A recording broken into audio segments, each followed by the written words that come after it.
Okay, my dear learners over there, I welcome you to our lesson 27. This is your teacher as usual, and we always start with our word bank. So we have 9 words here waiting for us to get their spellings, their meanings. Okay, let us get started. So our word number 1, it is lactometer. So what do you know about the lactometer? So in the previous lessons, we've been talking of the lactometer, going with the strip cup and so on. So this lactometer, it's a farm equipment which is used to detect the presence of water and fats in milk. So it does not measure, but it is used to detect for the presence of water as well as fats within the milk. So this is a lactometer. So we have this word is fission. So the word is fission. This is a fission. So fission means to divide, as in when we have asexual reproduction, and this example of asexual reproduction, it is a binary what? A binary fission, meaning that these organisms, the bacteria, the amoeba, they divide themselves into 2. Suppose this is the bacterium, so it's going to produce 2 daughter cells, then these 2 daughter cells, each one divides into 2. So this is what we call a binary fission. But again, some members confuse fission with fusion. This fusion means to unite, as in when you talk of fertilization. So fertilization is the fusion. So if I'm using fusion means to combine, to unite, to come together. So fertilization is the fusion of a male and a female nuclei in their gametes to form a zygote. So there is this common question: what is the immediate result of fertilization in both plants and animals? Obviously, the immediate result is as a zygote. Okay, so and we said fertilization in plants occurs within the ovaries of the pistil. Remember, we said pistil is the female part of a flower, and in humans it occurs within the oviduct, which we also called the fallopian tube. So so here we have hemoglobin. So hemoglobin is a characteristic of red blood corpuscles, or the red blood cells that are made within the red bone marrows of short bones like the ribs. All right, so now the hemoglobin is that protein substance that acts as the transportation, or the mean of transport, the carriage of oxygen. So it is the actual site within the red blood cells where oxygen is being carried. So red blood cells in the body, they are there to carry oxygen, not oxygenated blood, but to carry oxygen at all body parts. Now, what is their adaptation? What makes them able to carry oxygen? 1, they have what we call hemoglobin. 2, they lack a nucleus, meaning that where nucleus was going to occupy, instead of the nucleus, we are having the hemoglobin. Then again, they have a thin membrane, a cell membrane, this one for easy penetration or diffusion of gases in and out of the cell, and it is moist, and they are very many in number, so they are numerous in number. Then what makes this hemoglobin able to carry oxygen? This hemoglobin has the high affinity for oxygen. Yeah, it has the high affinity for that oxygen. All right, so we have this word here, and this word is reading as gestation. So some people pronounce this one as gestation, but it is gestation. What is gestation? So gestation, this is the period from when the animal has conceived until when it's going to do what? To produce. If it is a woman, so from the time of conception. So conception, this is when we say now the fetus has, or the zygote has implanted itself onto the uterus walls, then it starts to grow from there. Then we say now it has done what? Conceived. It's now pregnant. Now that time of pregnancy, the duration of pregnancy of any animal, that period is called gestation or gestation. Therefore, gestation is the period of time taken by an animal from conception, from time of conception to time of producing. If it is a rabbit, to the time of kindling. If it is a sheep, from time of conception to the time of lambing. If it is a dog, from the time of conception to the time of littering. If it is a sow, so that is a female pig. So from time of conception to the time of following human beings, from time of conception to time of till birth. So this is a gestation. Then we have another word here. This is Plasmodium. So Plasmodium, it is a protozoan, it is unicellular, and it is a parasite. It is a parasite, meaning that it feeds or depends on other organisms for food and shelter, causing harm at them. And now this Plasmodium, we have when they are very many, we call them Plasmodia, and they are of 4 types. One, we have Plasmodium ovilax, then we have Plasmodium vivax, we have Plasmodium falciparum, then we have Plasmodium ovilax, vivax, and falciparum. Now these ones are responsible for causing malaria. Even we have Plasmodium malariae, so causing malaria, and they are spread by a female Anopheles mosquito, which is now infected.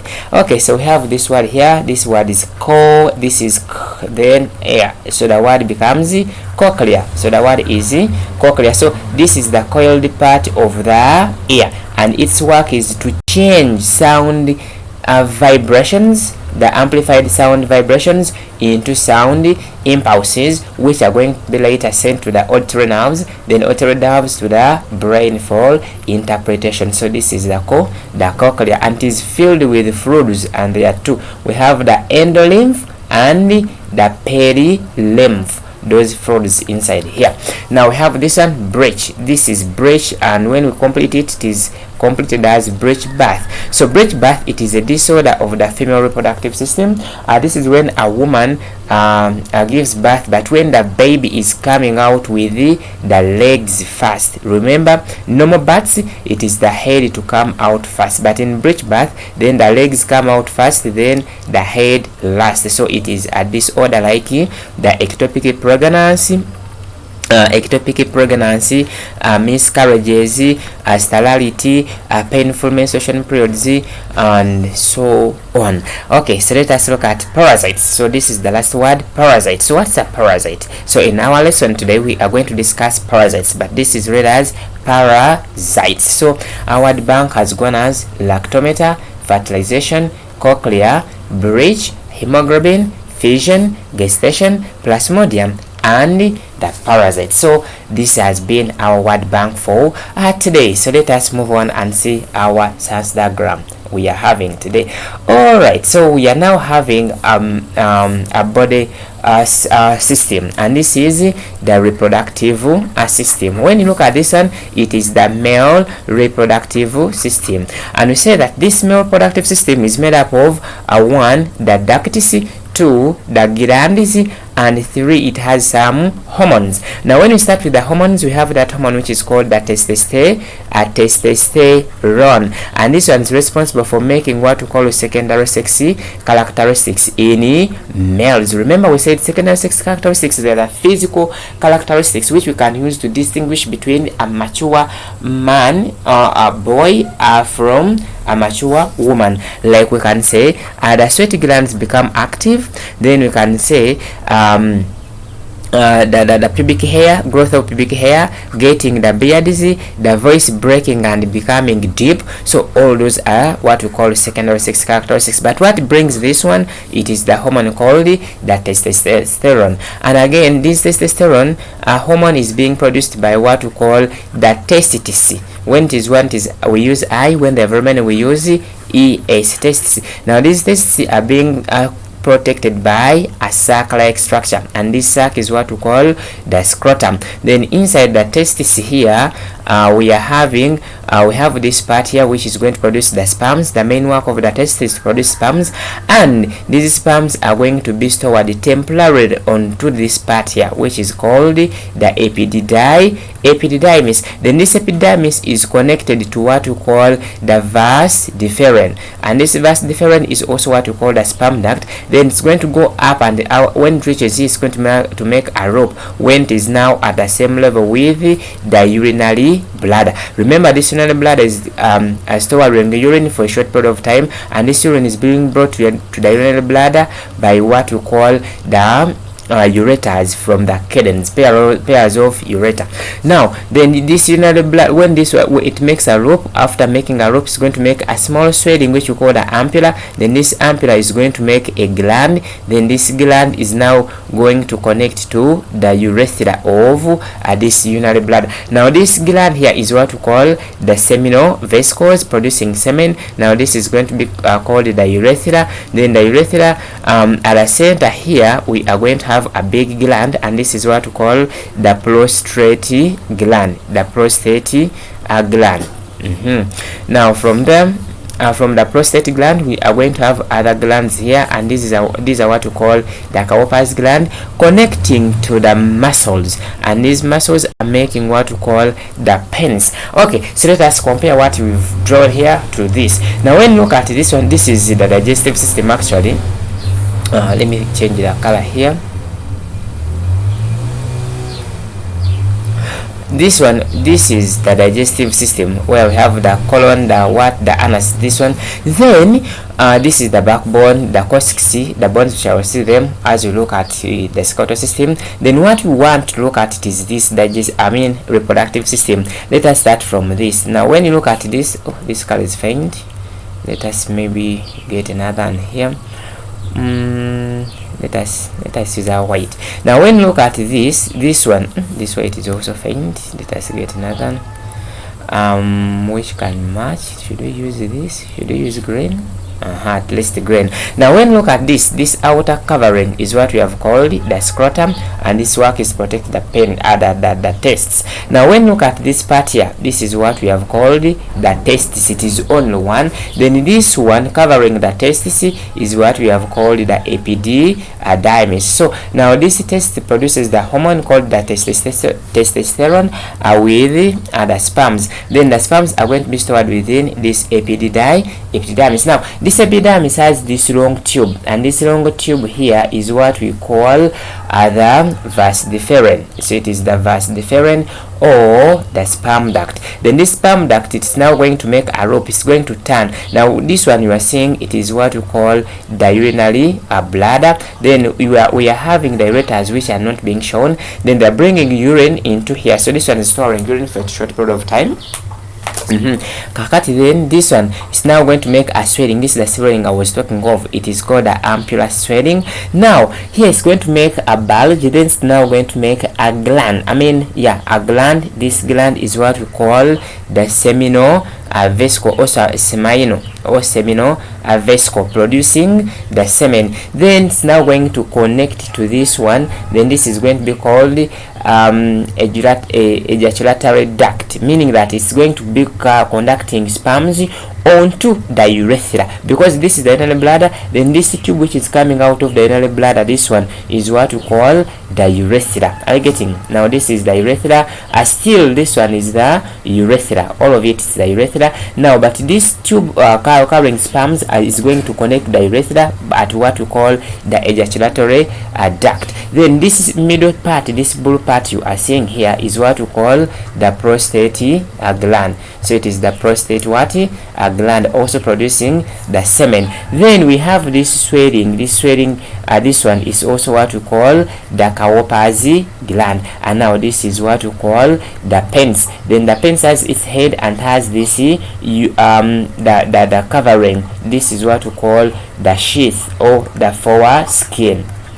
And this is the foreskin. So this is the male reproductive system. This is the testis, epidermis, the vas deferens, urinary bladder, then urethra, ejaculatory gland, then seminal vesicle, then ampulla, this swelling here, ampulla, then the Cowper's gland, then the erectile muscles, then they are making the penis. Then here we shall have what we call the pubic hair. So I think you've remembered this diagram as we discussed later on in our previous lessons. Alright, so now in today's lesson we are going to discuss what we call the Monera kingdom. So what is this Monera kingdom? So this Monera kingdom is the kingdom made of bacteria. So this is the kingdom made of bacteria, and these bacteria are prokaryotes. When I say prokaryotes, when you go back to the structure of a cell, remember we said from classification the basic unit of life is a cell. So what makes up our bodies? They are the cells. Now the basic unit of our bodies, it is a cell. Then when you go back to the structure of a cell, let us say a white blood cell, then a white blood cell inside has small organs, and now those organs are what we call the organelles. Like it has the nucleus, then it has the cytoplasm, then it can get other parts inside. Now these smaller parts found inside the cell are what we call the cell organelles, and those cells with those cell organelles are called eukaryotes. So but now these bacteria, for them they are not eukaryotes because they are missing what we call the cell organelles. They are not there, so we call them prokaryotes. The opposite of eukaryotes, that it is the prokaryotes. So Monera kingdom is that kingdom basically made up of the bacteria that are prokaryotes. Now let us look at the characteristics of these bacteria. One, these bacteria, they have a cell wall, and their cell wall is protected by a mucin. Mucin is just like mucus, which is protecting the outer layer. So the outer layer is the cell wall protected by the mucin. Two, these bacteria are unicellular, meaning that they are made up of one cell or a single cell, so they are unicellular. Three, these bacteria, they have what we call asexual reproduction, so they undergo asexual reproduction, and they have two forms of asexual reproduction. One, they can reproduce by what we call binary fission. Two, they can reproduce by means of spores like the fungi, the mushrooms. And three, characteristic number four, these bacteria, some of them are parasitic, meaning that they can depend on other living organisms for food, causing harm to them, or others can feed on dead decaying organic matter. So they are either saprophytes or parasites. Number five, these bacteria you are seeing, they lack what we call a cell organelles. So they don't have what we call a cell organelles. They lack what we call a cell organelles. And I've told you cell organelles are those organs, are those small organs that are found inside the cell, helping it to do different functions. So when the cell does not have that, we call that cell a prokaryote. So bacteria, they have a cell wall which is protected by the mucin. Then the bacteria are also single-celled organisms, so they are made up of only one cell. Then these bacteria, they have asexual reproduction, and there are two modes that are shown in bacteria, but mainly we have what we call the binary fission. Then these bacteria also they lack what we call the cell organelles, so that's why we are calling them the prokaryotes. Then these bacteria, if you look at these bacteria here, they have what we call these bacteria, we divide them into two according to the way they behave. We have those bacteria that need oxygen to survive, and there are those bacteria that do not need oxygen to do what? To survive. Then the bacteria that need oxygen to survive, we call them the aerobic bacteria, meaning that for them to carry out respiration, to get energy to do their activities, they need oxygen, so they survive in the presence of oxygen. So those as we call them aerobic bacteria. But again, we have those bacteria that do not need oxygen to survive, and then we call them anaerobes. So we call them anaerobes. Then even these ones we can call them aerobes. So aerobes, they are the bacteria that require oxygen to carry out respiration. Remember, respiration is the breaking down of glucose by an organism in order to release energy from it. So those ones that get energy in the presence of oxygen, we call them aerobes. We call them aerobes. And those ones that don't need oxygen, we call them anaerobes. Am I clear there? Okay, so after we've understood that, let us move on and see other classes of bacteria.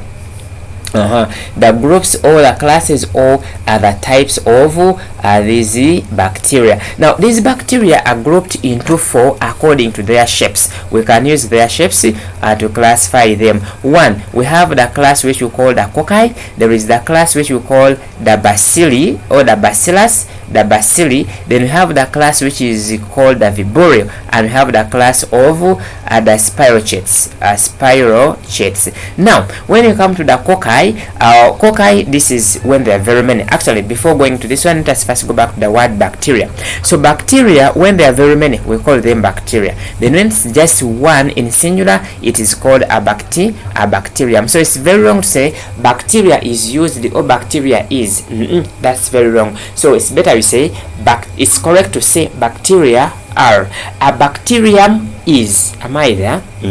Now so when you look at this cocci, this is the plural form. Then when it is one, it is the coccus. Now when it is bacilli, it is plural. When it is one, it is bacillus, as in when we have the BCG, whereby this is Bacillus calmette guerin. That is BCG vaccine. Then you have the vibrio, as in vibrio. Then you have the spirochete. When it's one spirochete, when there are very many, they are spirochetes. Now let us understand what we call the cocci class or the cocci type. Now the cocci class or the cocci type, they are spherical. For them, they are spherical. They are in form of a sphere, like this. Now when it is one, it is called the coccus. But again, now these bacteria being single-celled, they can exist as one, or they can exist in clusters, in bunches. Now when you have a coccus, then with another coccus, now they are two, they are in a pair. Now this pair is going to form what we call the diplococcus. This one becomes a diplococcus. Now when we have two pairs, diplococcus and another diplococcus, forming a group of four, a cluster of four, then these ones are going to be called the staphylococcus. The word is staphylo. This is staphylococci. Sorry, cocci, because there are very many. Now this is diplococci because there are two. When one's coccus, when there are very many, two and more, that is cocci. So this is diplococci. Now when there are four, that is staphylococci. Now when they are in a ring, they can form a ring like this. Now when they are in a ring form, when they are very many, then this is what we call the streptococci. So this is streptococci, meaning that the cocci class is divided into two according to the arrangement or the appearance of this bacteria. When it's one, the coccus. When there are two, that is diplococcus, as you are seeing here. Then when there are four, that is staphylococcus. When they are making a ring, a chain-like structure, then that is the streptococci. Now when you come to the bacillus, it is the same. So but the bacillus, these ones, they are rod-shaped. So for them, they are rod-shaped bacteria. So they can exist like this, or they can be like this. So these are rod-shaped bacteria. When it is one, it is the bacillus. When they also appear in a pair, we call them diplobacillus. When they exist in a group like this one of four, we call them the staphylobacilla. And when they are in a cluster like this one, a chain, then we call them the streptococci. Now when you come to the viburios, these viburios are what we call comma-shaped bacteria. So for them, they are comma-shaped bacteria. And now the commonest example is the Vibrio cholerae, which causes cholera. Then the spirochetes, this is sorry, the spirochete. Sorry, this is not a spelling the right call. This is spirochete. We have this one, so spirochete. Now spiral from spirally, meaning that for them they're like a spring-like structure. So spiral like this. So spirally, the best example of the spirally bacteria, that is that one which can cause the syphilis. If you remember our STDs, we said syphilis is caused by a bacterium called the treponema pallidum here. Okay, now let us compare this with this. Now when you look at this cluster A, let us change the color.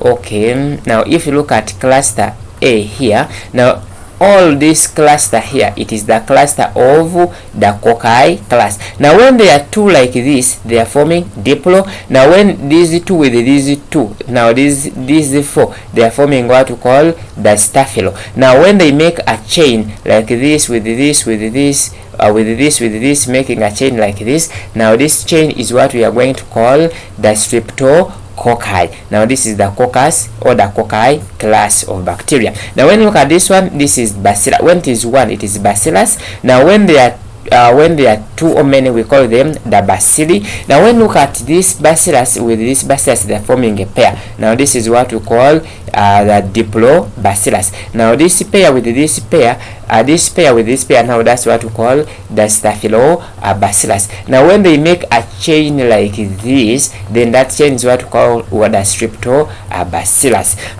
Now when you look at these ones, they're like commas. Now these ones, they're like commas. They're making commas.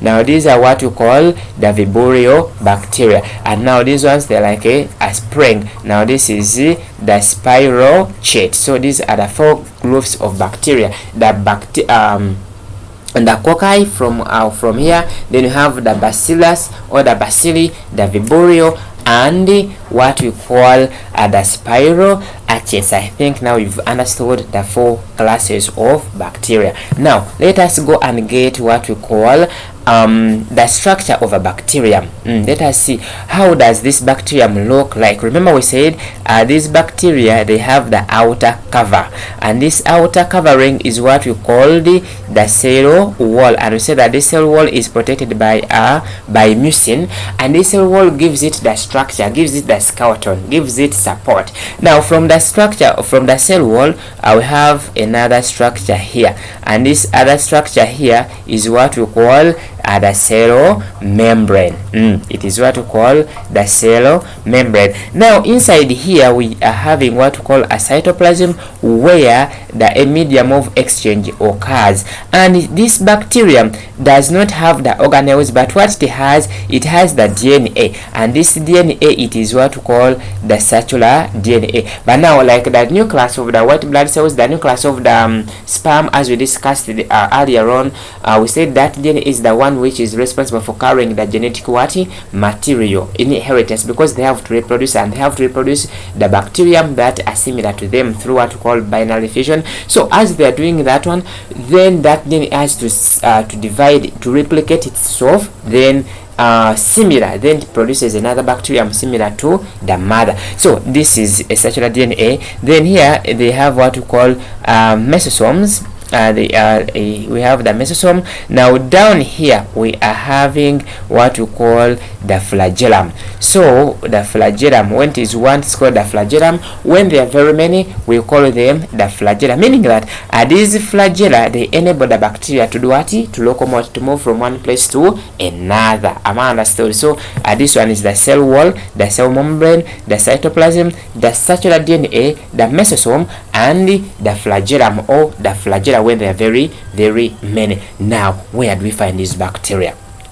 Now these bacteria, one, they are found in air. That's why we say we have some airborne diseases like that tuberculosis. If someone coughs, then the bacteria that is the bacteria responsible for that tuberculosis is going to remain in air. Then once I inhale it, then I'm going to get that bacteria. So bacteria are found in air.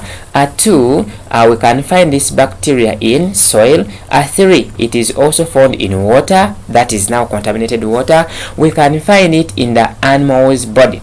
So bacteria are also found in animals' body. Then again, this bacteria can also be found in the human wastes or the animals' wastes. Then the places where we can find this bacteria, we can find them in petri trains or toilets, rubbish pits, or the dusty bins. So that is or these are the places where we can find the bacteria. Now this bacteria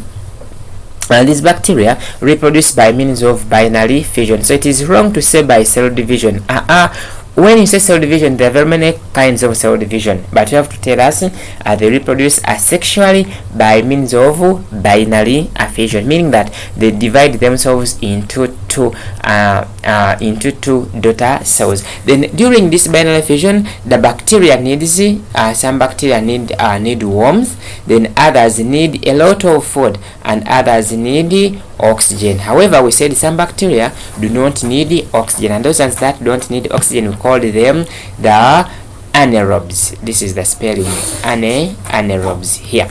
Okay, so now after you have looked at where we find these bacteria and so as things about bacteria structure, types, and so on, now these bacteria are very, very, very important. Now, how important are these bacteria? When the bacteria are important, we say they are harmless or they are useful. When we say bacteria are dangerous, then we say these bacteria are harmful or useless. Now let us see how important are these bacteria. One, we are going to start with what we call a symbiotic bacteria. So symbiotic bacteria are very important, and these ones are found in digestive guts of animals. So symbiotic, this is symbiotic. Symbiotic bacteria are found in the ruminant animals. We find them in the ruminant animals, the digestive system of the ruminant animals. They are very important. How? So symbiotic bacteria in ruminant animals, they help to produce what we call cellulase.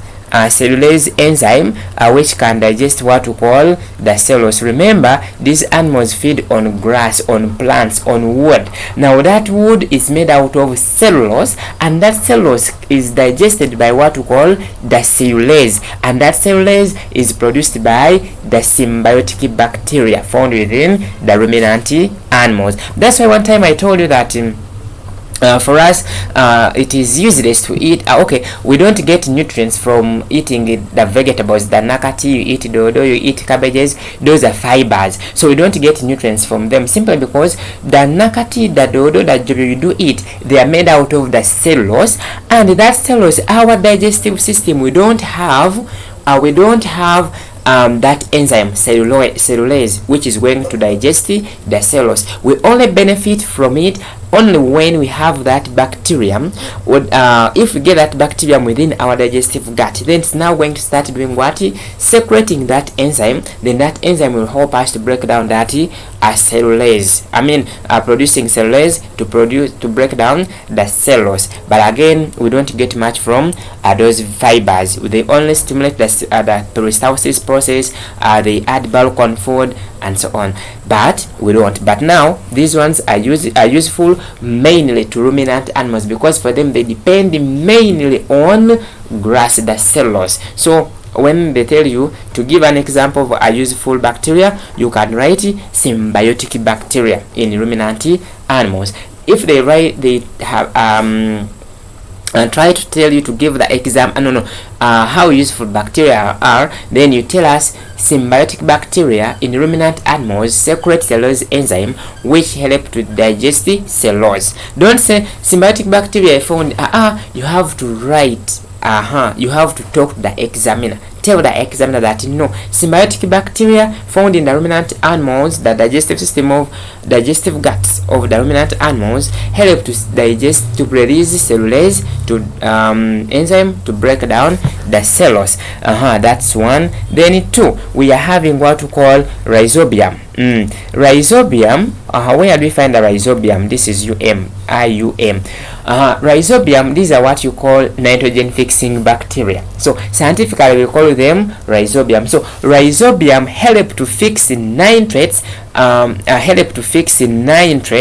into the soil, or help to fix nitrogen from the atmosphere into the soil in form of nitrate.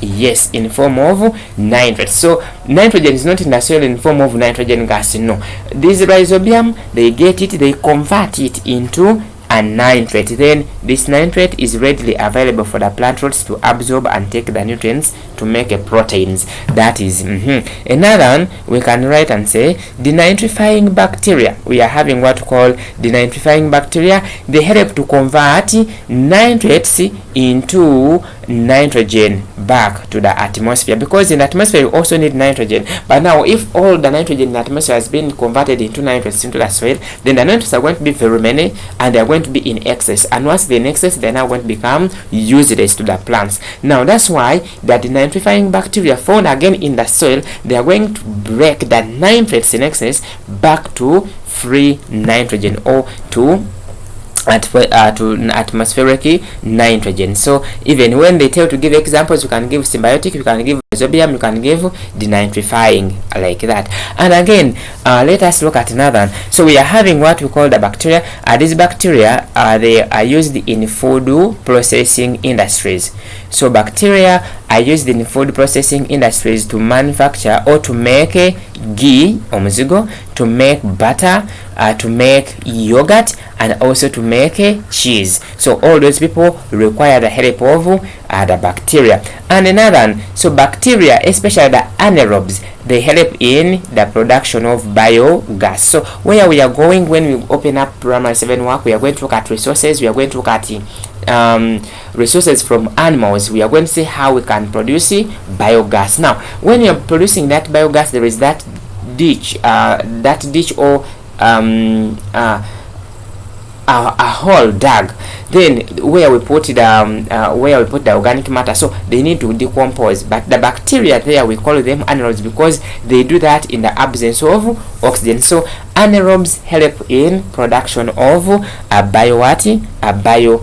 Then again, bacteria enable us to manufacture or are used in manufacturing of vitamin B12 and vitamin vitamin K. My dear learner, bacteria are of a great importance. And again, these bacteria they cause what we call a food poisoning.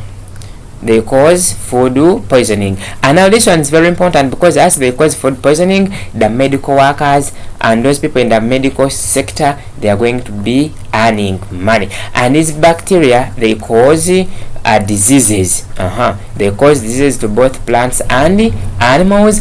And again, these bacteria they do what?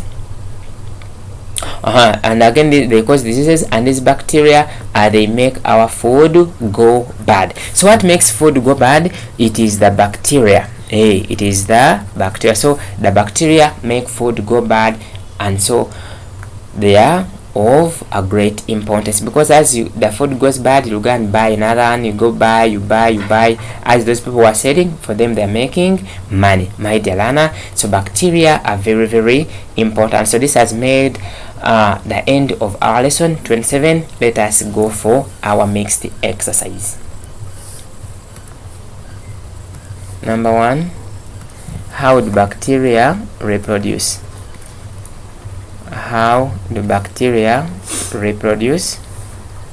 Number 2, why should we brush our teeth regularly? Number 3, write down one example of a rhizobium. Number 4, give one advantage of pruning our trees. Number 5, which garden tool is used to collect weeds in a garden?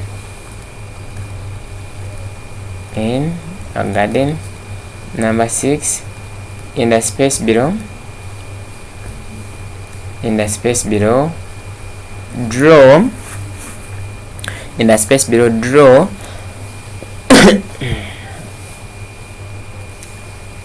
a solid state of matter.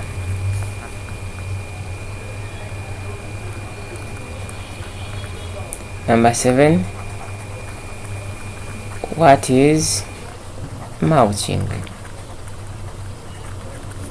Number 8, where does digestion of fats start? Number 9, write VIP in full. Number 10, how are canine teeth able to tear flesh? Number 11. Give one example. Give one example of a scavenging bird. Number 12. How are Irish potatoes propagated? Number 13. Why do earthworms come out of the soil when it has rained? Number 14. What scientific term is used to describe the quantity of matter a body contains? Number 15. Draw and name one item used to promote personal hygiene.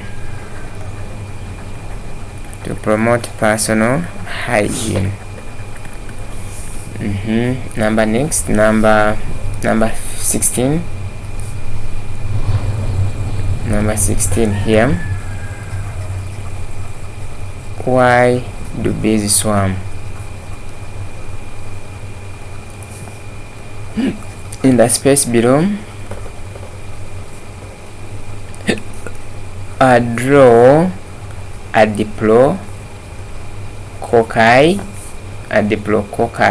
diplococci bacteria. Number 18. Which vaccine is given to babies at the age of 9 months? Number 19. What do you understand by the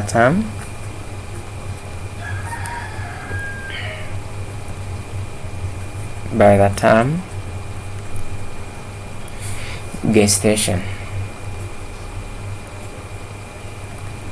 Number 18. How does heat travel?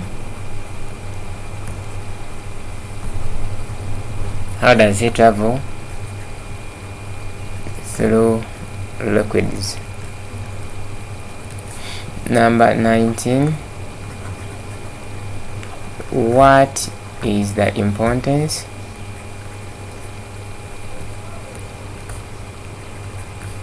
of valves found in veins? Number 20. How does an amoeba reproduce? Number 21. What happens to ice when exposed to sun's heat? 22. Why can't plants make food at night? Number 23. Define epigeal germination.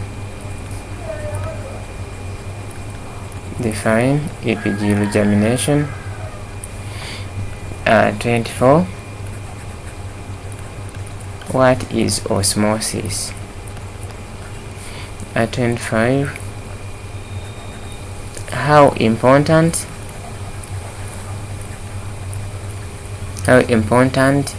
is the antenatal care to a pregnant mother?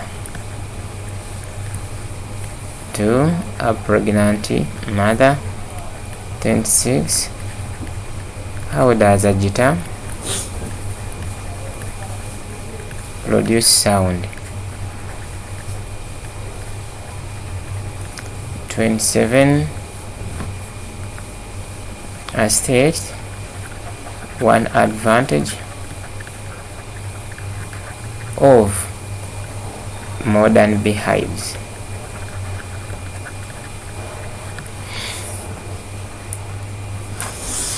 Number 29. 29. Why do farmers harvest their crops in dry season? Number 30. Write PHC in full. 31. How should we care for pregnant woman? For a pregnant woman. 32. How useful is radiation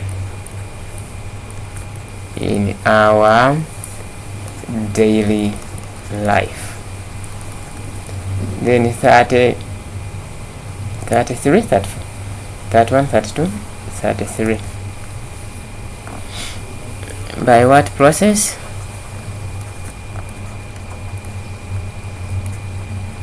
Does heat from the sun reach Earth? 34.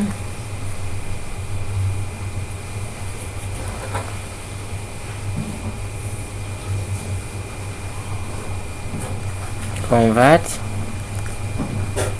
0 degrees Celsius to degrees Fahrenheit. 35. Give one characteristic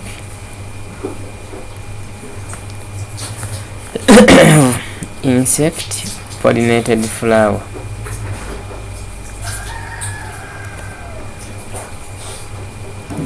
Okay, you've been a good learner. We meet in the next lesson.